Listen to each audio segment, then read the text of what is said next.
Hi friends, എല്ലാ കൂട്ടുകാർക്കും Anjali's food കോർട്ടിലേക്ക് വീണ്ടും സ്വാഗതം. ഇന്ന് ഞാൻ വന്നിരിക്കുന്നത് നല്ല അടിപൊളി ബിരിയാണിയുടെ റെസിപ്പി ആയിട്ടാണ്. വെറും ബിരിയാണി അല്ല, അണ്ട ബിരിയാണി, അതായത് എഗ് ബിരിയാണി. അപ്പോൾ നമുക്കിത് എങ്ങനെ ഉണ്ടാക്കാൻ നോക്കാം. നല്ല എളുപ്പത്തിൽ കുക്കറിലാണ് ഇന്നത്തെ നമ്മളുടെ ഈ റെസിപ്പി ഉണ്ടാക്കുന്നത്. അപ്പോൾ നമുക്ക് വീഡിയോയിലേക്ക് പോവാം.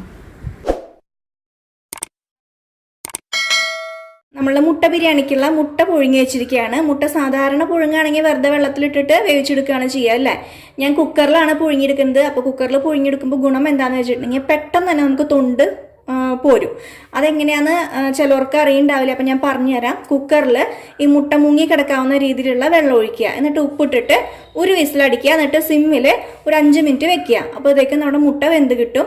ഒരു വിസിലടിച്ചാൽ തന്നെ വേവും വന്നാലും ചിലപ്പോൾ വെന്തിട്ടുണ്ടോ എന്നൊരു ഡൗട്ട് വന്നു വെച്ചെങ്കിൽ കുറച്ച് നേരം വെച്ചിട്ടുണ്ടെങ്കിൽ നമുക്കത് കറക്റ്റ് പാകത്തിന് തന്നെ കിട്ടും. പൊട്ടാറൊന്നുമില്ല.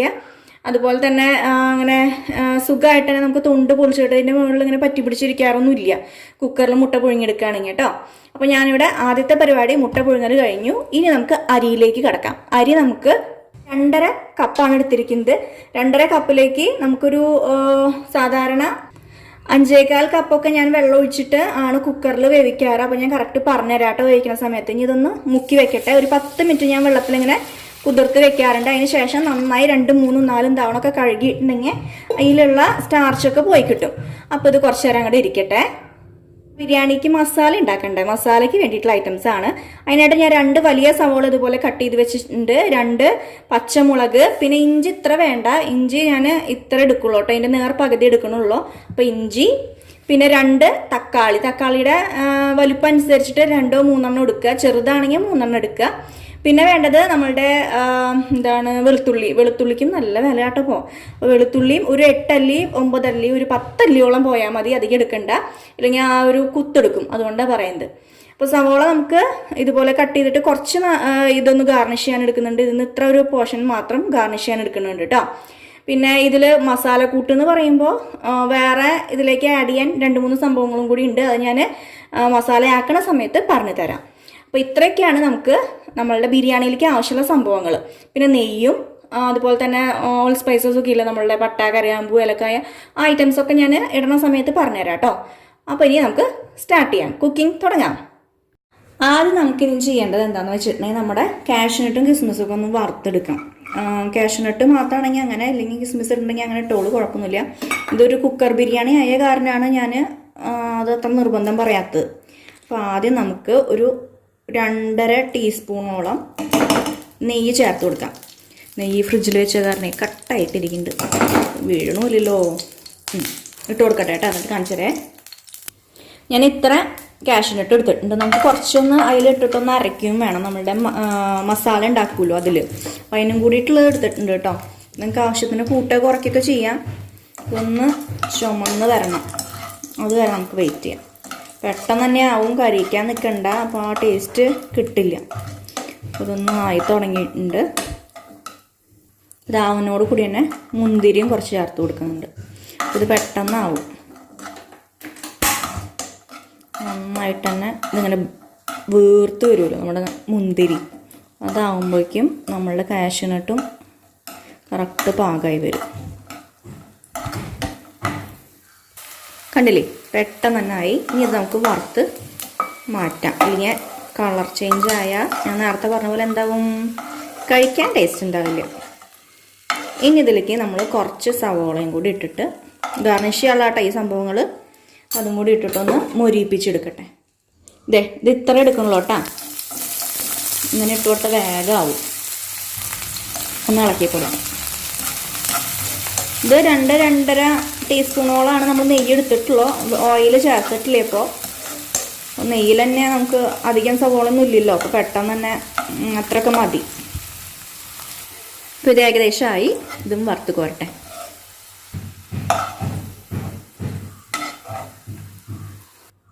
കുറച്ച് നെയ്യും കൂടി ഇട്ട് കൊടുത്തു കേട്ടോ, ഒരു 1/4 ടീസ്പൂണോളം. ഇനി ഇതിലേക്ക് 1-1.5 ടീസ്പൂണോ പെരുംജീരകം ചേർത്ത് കൊടുക്കുക. അതിന് ശേഷം അതൊന്ന് പൊട്ടി വരുമ്പോൾ നമ്മൾ എടുത്തു വെച്ചിട്ടുള്ള എന്തൊക്കെ, സവോള, ഇഞ്ചി, വെളുത്തുള്ളി, പച്ചമുളക്, തക്കാളി, ഇതൊക്കെ ഇട്ടിട്ടൊന്ന് വഴറ്റിയെടുക്കണം. പിന്നെ ഞാനിതാ മല്ലിയിലയും പുതിനയിലും ഇത്ര എടുത്തിട്ടുണ്ട് കേട്ടോ, അധികമൊന്നുമില്ല, കുറച്ച് എടുത്തിട്ടുള്ളൂ. കണ്ടില്ലേ, അപ്പം ഇത് പൊട്ടി വന്നു തുടങ്ങി. അപ്പോൾ നമ്മൾ എടുത്തു വെച്ചിട്ടുള്ള എന്തൊക്കെ നേരത്തെ പറഞ്ഞില്ലേ, സവോള, പച്ചമുളക് എല്ലാം അങ്ങോട്ട് ഒരുമിച്ച് തന്നെ ചേർത്ത് കൊടുക്കുന്നത്. ഒന്ന് നന്നായിട്ടൊന്ന് വഴന്ന് വരണം. എന്നിട്ട് നമുക്ക് അതിലേക്ക് കുറച്ച് പൊടികളും ചേർത്ത് കൊടുക്കാണ്ട് ഇളക്കി കൊടുക്കട്ടെ കേട്ടോ.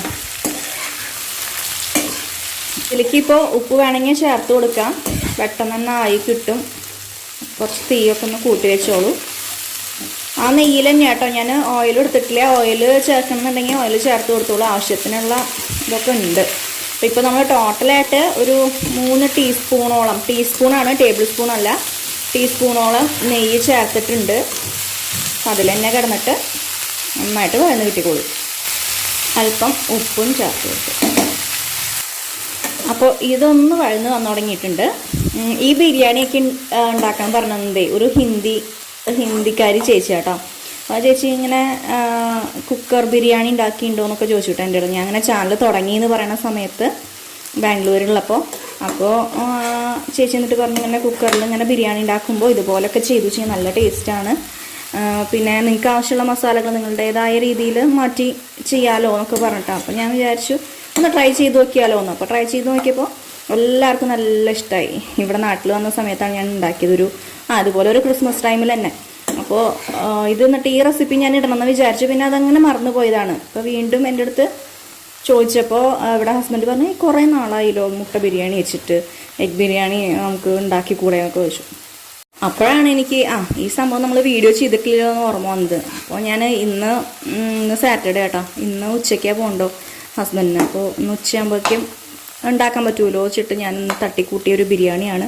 അപ്പോൾ പെട്ടെന്ന് തന്നെ നമുക്ക് ഉണ്ടാക്കിയെടുക്കാൻ പറ്റും, വലിയ പണിയൊന്നുമില്ല, എളുപ്പത്തിൽ തന്നെ ഒരു കുക്കർ ബിരിയാണി. അപ്പോൾ എല്ലാവരും എന്തായാലും ഒന്ന് ട്രൈ ചെയ്ത് നോക്കുക. ഒരു ടേസ്റ്റുള്ളൊരു ബിരിയാണി തന്നെയാണ് കേട്ടോ. അപ്പോൾ ഇത് ഏകദേശം വഴന്ന് വന്നിട്ടുണ്ട്. ഇനി ഇതിലേക്ക് കുറച്ച് പൊടികൾ, അതായത് മഞ്ഞൾപ്പൊടി, മുളക് പൊടി ഇട്ട് കൊടുക്കാണ്ട് ഒരു 1/4 ടീസ്പൂണോളൊക്കെ മതി കേട്ടോ.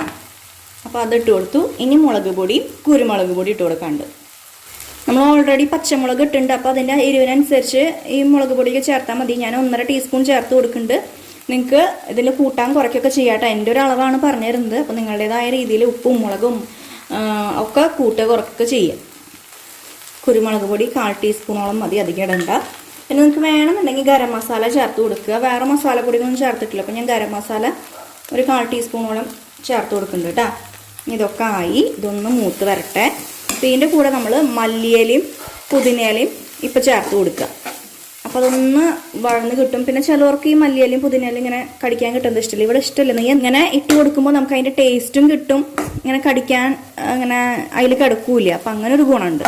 ഇത് ഏകദേശം ആയിട്ടുണ്ട്. ഇനി സ്റ്റവ് നമുക്ക് ഓഫ് ചെയ്യാം. അതിന് ശേഷം ഇതിലേക്ക് 2 ഐറ്റംസും കൂടി ചേർത്ത് കൊടുക്കാണ്ട്.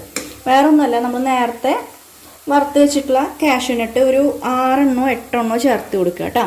അപ്പോൾ അതും പിന്നെ കുറച്ച് തൈര്, പുളിയില്ലാത്ത നല്ല കട്ട തൈര് കിട്ടുകയാണെങ്കിൽ 2 ടേബിൾ സ്പൂൺ ചേർത്ത് കൊടുക്കുക. അത് ഒഴിച്ചിട്ട് നമുക്ക് അരച്ചെടുക്കാവുന്നതാണ്. അപ്പോൾ ഞാനിതൊന്ന് ചൂടാറിയതിന് ശേഷം നമ്മൾ അരയ്ക്കണ സമയത്ത് 2 ടേബിൾ സ്പൂണോളം പുളിയില്ലാത്ത തൈര് ഒഴിച്ചു കൊടുക്കുന്നുണ്ട്. അരച്ചതിന് ശേഷമാണ് നമ്മൾ ഇനി റൈസിൻ്റെ കാര്യങ്ങളിലേക്ക് പോകണുള്ളൂ. അപ്പോൾ ഇനി ഇത് അരച്ച് കൊണ്ടുവരട്ടെ.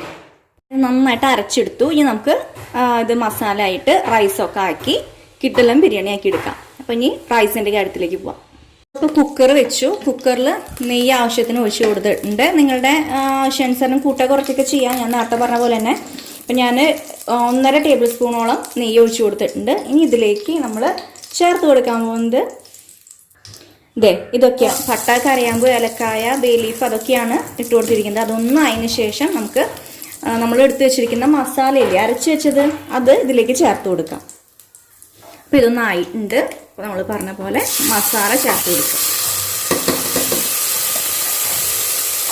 അപ്പോൾ നിങ്ങൾക്ക് ഈ മസാല ഇത്ര അധികം വേണ്ട വെച്ചെങ്കിൽ മാറ്റി വയ്ക്കാം.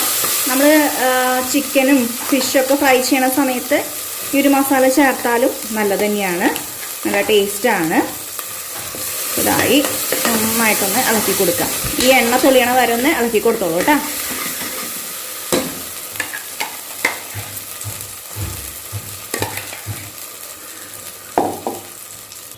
ഒരു 2-3 മിനിറ്റ് നന്നായിട്ടൊന്ന് ഇളക്കി യോജിപ്പിച്ച് കഴിഞ്ഞാൽ നമുക്ക് പതുക്കെ ഇതിലേക്ക് മുട്ട ചേർത്ത് കൊടുക്കാം. അപ്പോൾ ഒരു മുട്ട മാത്രം നമ്മൾ നടു കട്ട് ചെയ്യില്ലേ, ഇതുപോലെ നടു കട്ട് ചെയ്തിട്ട് ഒന്ന് ഇങ്ങനെ പൊടിച്ചിട്ട് കൊടുക്കുക. ആ ഉണ്ണിയൊക്കെ അതിൽ ചേരാൻ വേണ്ടിയിട്ടാണ്. അപ്പോൾ ഇങ്ങനെ ഇട്ട് കൊടുക്കുക. ബാക്കിയുള്ളതൊക്കെ നോർമലായിട്ട് നമ്മൾ അങ്ങനെ പുഴുങ്ങിയിട്ട് ഇട്ട് കൊടുക്കണ പോലെ തന്നെ ഇട്ട് കൊടുക്കുക കേട്ടോ. അപ്പോൾ ഇനി ഒന്ന് ഇളക്കി യോജിപ്പിക്കുക.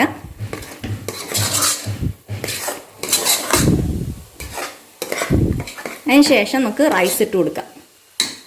കഴുകി വൃത്തിയാക്കി വെച്ച റൈസിനെ ഇതിലേക്ക് ഇട്ട് കൊടുക്കാം.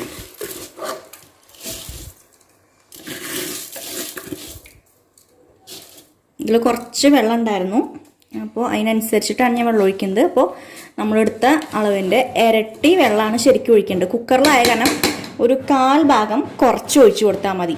ഇപ്പോൾ ഞാനിപ്പോൾ 2 ഗ്ലാസ് എടുത്തിരിക്കണേ വെച്ചിങ്ങനെ 4 കറക്റ്റ് പറയുക. അപ്പോൾ 4 വേണ്ട, 3.5 അല്ലെങ്കിൽ 3.25 ഒഴിച്ചു കൊടുത്താൽ മതി.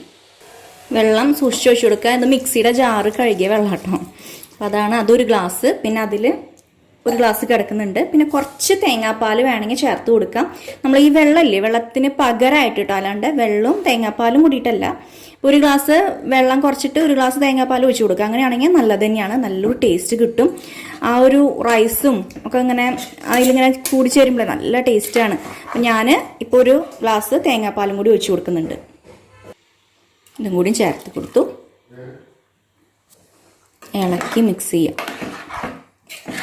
അടുത്ത് നമ്മൾ ചേർത്ത് കൊടുക്കുന്നത് മെയിൻ താരമാണ് പൈനാപ്പിൾ എസൻസ്. അപ്പോൾ നമ്മളുടെ ബിരിയാണി എസൻസ് ഉണ്ടെങ്കിൽ അത് ഒഴിച്ചു കൊടുക്കുക. നമ്മളുടെ കയ്യിലുള്ള സ്ഥിതിക്ക് ഒഴിച്ചു കൊടുത്തതാണ്, ഇല്ലെങ്കിൽ ഒഴിച്ചു കൊടുക്കണമെന്നൊന്നുമില്ല. ഈ റൈസിൻ്റെ തന്നെ നല്ലൊരു മണമുണ്ട്. അപ്പോൾ ഇതൊരു 3 ഡ്രോപ്സ് മാത്രം ഒഴിച്ചു കൊടുക്കുക. ഇനി ഇത് നന്നായി ഇളക്കി ഉപ്പൊക്കെ പാകമാണോ നോക്കിയിട്ട് അടച്ചു വെക്കുക. അടച്ചിട്ട് 1 വിസിലടിച്ചതിന് ശേഷം 15 മിനിറ്റ് സിമ്മിൽ വെച്ചിട്ടുണ്ടെങ്കിൽ നമ്മൾ ഈ ജീരകശാല, കൈമ റൈസ്, റോസ് ആ ബ്രാൻഡൊക്കെ ഉള്ള അരികൾ കറക്റ്റ് പാകമായിട്ട് വെന്ത് കിട്ടും. ഇനി നമുക്കിതിൻ്റെ വിസിലൊക്കെ അടിച്ച് കഴിഞ്ഞിട്ട് സ്റ്റീമൊക്കെ പോയതിന് ശേഷം മാത്രം ഓപ്പൺ ചെയ്യാൻ പാടുള്ളൂ. ഇനി കാണിച്ചു തരാം കേട്ടോ. അപ്പോൾ നമ്മുടെ ബിരിയാണി 1 വിസിലൊക്കെ കഴിഞ്ഞ് 15 മിനിറ്റ് സിമ്മിലൊക്കെ വെച്ച് റെഡി ആയിട്ടുണ്ട്. ഒന്ന് തുറന്ന് നോക്കാം. ബിരിയാണി റെഡി ആയിട്ടുണ്ട്. അപ്പോൾ നമ്മളുടെ ഈ മോൾ ഭാഗം കാണുമ്പോൾ വിചാരിക്കും ബിരിയാണി ഫ്ലോപ്പായിരുന്നു. പക്ഷെ ഫ്ലോപ്പായിട്ടില്ല. ഇത് കുറച്ച് നേരം അങ്ങനെ തുറന്ന് വെച്ചിട്ടുണ്ടെങ്കിൽ ഇത് നല്ല ഡ്രൈ ആയിട്ട് വരും. അപ്പോൾ ഇപ്പോൾ തന്നെ ഇട്ട് ഇളക്കരുത് കേട്ടോ. കയ്യിലൊക്കെ വെച്ചിട്ട് ഇപ്പോൾ തന്നെ ഇട്ട് ഇളക്കി വെച്ചെങ്കിൽ അതാകെ ഉടഞ്ഞു പോവും. അപ്പോൾ നിങ്ങൾ എന്താ ചെയ്യേണ്ടത് വെച്ചെങ്കിൽ നമ്മൾ ഇത് കഴിക്കുന്നതിനൊരു 1/2 മണിക്കൂർ അല്ലെങ്കിൽ ഒരു 3/4 മണിക്കൂർ മുന്നേ നമുക്കിത് ഉണ്ടാക്കി വെക്കുകയാണെങ്കിൽ കറക്റ്റ് കഴിക്കുന്ന സമയമാകുമ്പോഴത്തേക്കും നന്നായി ഒലർന്ന് കിട്ടും. ഇനി ഞാനിത് ഒലർന്നതിന് ശേഷം പ്ലേറ്റ് ചെയ്തിട്ട് കാണിച്ചു തരാം. അപ്പോൾ ഇത് കണ്ടില്ലേ, ഇങ്ങനെയാണ് ഇരിക്കുന്നത്. ഒന്ന് കുറച്ച് നേരം തണുക്കാനായിട്ട് വെക്കട്ടെ, അതിന് ശേഷം കാണിച്ചു തരാം. ഇപ്പോൾ അതാ നമ്മളുടെ ബിരിയാണി ഇവിടെ റെഡി ആയിട്ടുണ്ട്. ഒരു അരിമ തൊടാതെ ഒലർന്ന് തന്നെ കിട്ടിയിട്ടുണ്ട്. കണ്ടില്ലേ, നമ്മൾ ആദ്യം കണ്ട പോലെ അല്ലല്ലോ. അപ്പോൾ അതാ നല്ല അടിപൊളി മുട്ട ബിരിയാണി ഇവിടെ റെഡി ആയിട്ടുണ്ട്. ഈസി ആയിട്ട് ഉണ്ടാക്കാൻ പറ്റും. നല്ലൊരു പ്രത്യേക ടേസ്റ്റാണ്. എന്തായാലും ട്രൈ ചെയ്ത് നോക്കാൻ മറക്കണ്ട കേട്ടോ. അപ്പോൾ ഇനി പുതിയ വീഡിയോ ആയിട്ട് വേഗം തന്നെ വരുന്നതായിരിക്കും. Tata, thank you.